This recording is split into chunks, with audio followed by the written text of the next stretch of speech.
The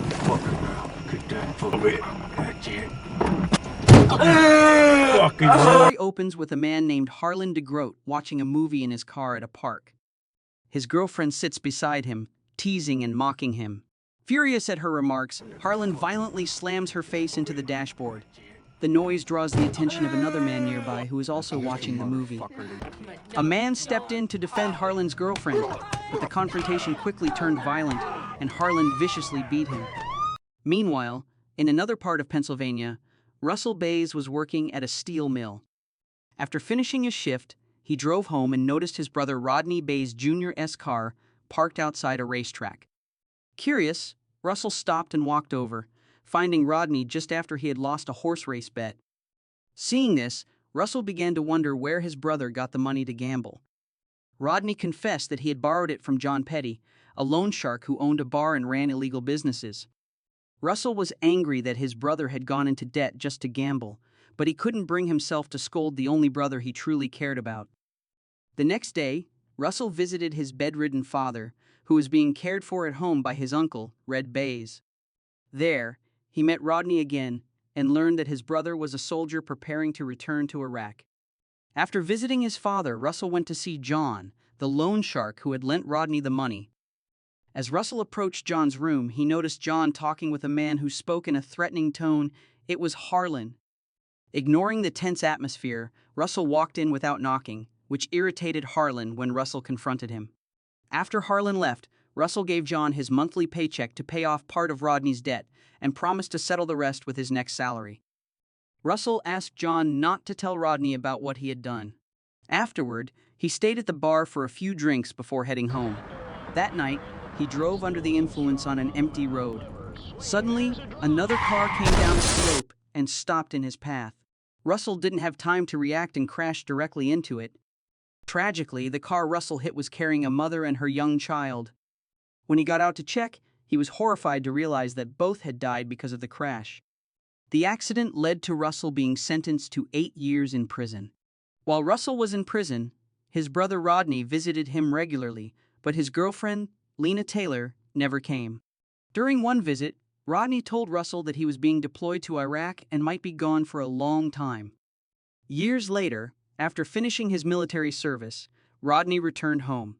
When he visited Russell, he sadly informed him that their father had passed away after a long illness. The news broke Russell's heart. Rodney was now the only family Russell had left. Eventually, Russell was released from prison, and Rodney came to pick him up. The first thing Russell did after gaining his freedom was visit his parents' grave. Afterward, he went to see Lena and finally understood why she had never visited him. She had moved on and was now with Wesley Barnes, the town's police chief. Russell could only watch Lena and her new boyfriend from afar. The story then turns to the lives of the two brothers after all the hardships Russell had faced. Sometime later, Russell went back to his old job at the steel mill in Pennsylvania, while Rodney got involved in an illegal fighting ring. During one of the matches, Rodney appeared to be struggling against his opponent. Rodney was knocked down multiple times and took several hard hits. But everything changed when his opponent insulted his mother. Fueled by anger, Rodney suddenly fought back with renewed strength and managed to win the match. It was then revealed that he had entered the illegal fight to pay off his debt to John. John thought Rodney wasn't cut out for fighting because he couldn't control his temper. He advised Rodney to be more like his brother and work at the steel mill instead. But with his face bruised and his head still spinning, Rodney chose to ignore the advice. Meanwhile, Russell waited at home for Rodney to return and was shocked when he saw his brother's battered condition. Still, he chose not to question him. Rodney went straight to his room, clearly unwilling to talk. The next morning, while cleaning up after breakfast, Russell found a used bandage in the trash. Realizing what it meant, he confronted Rodney and urged him to stop getting into fights. Russell urged his brother to take a job at the steel mill. The pay might not be as good as being a soldier, but at least it was steady and enough to live on. His words, however, angered Rodney. He said he no longer cared about life and pointed to the scars he got while serving in Iraq. He explained that his time in the war had left him deeply scarred and depressed after witnessing countless people die before his eyes. Since returning home, he hadn't been able to find peace or the comfort of a normal life. That afternoon, Rodney went to John's bar and pleaded for another chance to fight so he could pay off his debt. At first, John refused, knowing how dangerous the fights were and how often the organizers cheated. But when Rodney kept insisting, John finally gave in and agreed. Afterward, John contacted Harlan to arrange for Rodney to join the next illegal fight. Meanwhile, Russell met with Lena and begged her to give their relationship another chance. But Lena refused, revealing that she was pregnant with Wesley's child. They shared a tearful embrace, and Russell tried to accept that it was time to let her go. After seeing Lena, Russell visited the site of the old accident where he had crashed years earlier. He placed a wreath there to honor the victims. The next day, he met his Uncle Red, who used to take him hunting in the woods. Though still weary, Russell accepted his uncle's invitation to go along. Meanwhile, Rodney and John went to meet Harlan, who mocked Rodney's fighting ability, saying his size and appearance didn't look like those of a real fighter. Rodney grew furious when he heard Harlan's insults and challenged him to a fight to prove his strength. Fortunately, John intervened before things got out of hand. Later, John pulled Rodney aside and explained that he needed to lose the upcoming match because that was the deal he had made with Harlan. Rodney said nothing, still seething with anger, uncertain whether he would go along with the plan or not. Soon after, Rodney's fight began. Fueled by anger, he launched a relentless assault and quickly overpowered his opponent. Seeing this, John shouted at him to remember their deal and throw the fight. Reluctantly, Rodney obeyed, lowering his guard and taking the hits. But the beating became so vicious that John had to rush into the ring to pull Rodney out and stop the fight. After the fight, Harlan met with John and told him his job was done since he had won the bet on Rodney's match. The two then headed home. John felt relieved, thinking his dealings with Harlan were finally over. But he was wrong. On the way back, Harlan and his men blocked the road, forcing John's car to stop at the edge of a bridge. Harlan then stepped out and approached the vehicle. When John saw Harlan approaching, his phone accidentally slipped under the car seat and connected to the bar's voicemail. Harlan leaned through the window, got close to John's face and said it wasn't over, then shot him dead. Afterward, he ordered his men to take Rodney to a warehouse. That same night, after returning from a hunting trip, Russell went into Rodney's room. He found a letter from Rodney, apologizing for not listening to his advice about staying out of fights. Rodney wrote that this would be his last match, and that afterward, he planned to work at the steel mill. Meanwhile, at the warehouse, Harlan's men were brutally torturing Rodney. When Harlan walked in, he grabbed Rodney and forced him to look him in the eye. Rodney defiantly called Harlan a coward, mocking him to his face. Enraged by the insult, Harlan pulled out his gun and shot him dead. He then ordered his men to bury Rodney's body in the forest. The next day, Wesley arrived at Russell's house.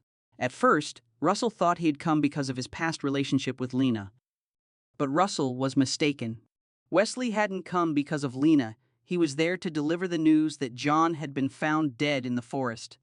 Later, at the police station, the officers played Russell a recording of John's final moments, which had been accidentally captured on the bar's voicemail. Despite this evidence, the police still couldn't find Rodney, who had been with John when he died. Although the police questioned everyone who had been at the fight, no one was willing to talk. This left Russell furious. He accused Wesley and the police of not doing enough to investigate Rodney's disappearance. Later, Russell and his uncle went to John's office to search for Harlan's address. The bartender there said he didn't know where Harlan lived, but he did know the location where the fights were held. During his search, Russell learned that John owed Harlan a large sum of money and had planned to pay it off through a fight arrangement. Determined to find answers, Russell and his uncle went to the fight location, but it was deserted. That night, Russell went to a parking lot and pretended to be a buyer looking for drugs from Harlan's men. At first, they refused, suspecting he was an undercover cop. But after some persistence, they agreed and took him to Harlan's hideout. However, the place was crowded, and Russell couldn't tell which one was Harlan, making his plan almost impossible to carry out. Later, while driving with his uncle, they were pulled over by a local police officer. The officer told Russell that Wesley had ordered him to leave the area right away. He also warned that the people there were dangerous, known for following their own laws and being hostile toward outsiders. The police escorted Russell and his uncle out of the area, warning that they would be arrested if they refused to leave. With no other choice, the two complied and went home. A few days later, after work, Russell found Wesley waiting for him at the factory gate. There, Wesley broke the devastating news the police had found Rodney's body buried in the forest. Hearing this, Russell struggled to stay calm and hold himself together. That evening, Wesley and Lena came to Russell's house to offer their condolences. Lena begged him not to take matters into his own hands and to let the police handle Rodney's case. Months went by as Russell tried to return to a normal life. Although the police had raided Harlan's house, he was nowhere to be found. After months of waiting with no results, Russell finally decided to act on his own. He broke into John's office, searching for any information about Harlan. There, he found Harlan's phone number and called him immediately. Pretending to settle John's remaining debt, Russell arranged to meet Harlan at the bar connected to John's office. That night, Harlan arrived with one of his men, carrying a large bag as they entered the bar through the back alley. Meanwhile, Russell, who had been waiting nearby, quietly approached the front entrance with a gun in hand. Inside, Harlan began threatening and questioning the bartender, demanding to know who had called him. When the bartender insisted he didn't know, Harlan shot him dead. Russell managed to lock Harlan's men in another room and got ready to shoot. But Harlan opened fire first, forcing Russell to take cover. Trying to escape, Harlan ran outside, only to find his car wouldn't start. It had been sabotaged. With no other option, he abandoned it and fled into an abandoned factory. Russell chased him inside, and a fierce shootout erupted. During the fight, Russell shot Harlan in the leg, but Harlan managed to stay on his feet. Russell forced Harlan to walk into the woods. From a distance, Wesley appeared and ordered him to stop, but Russell didn't listen. When Harlan tried to escape, Russell shot him in the back. The story ends with Russell sitting alone in his house.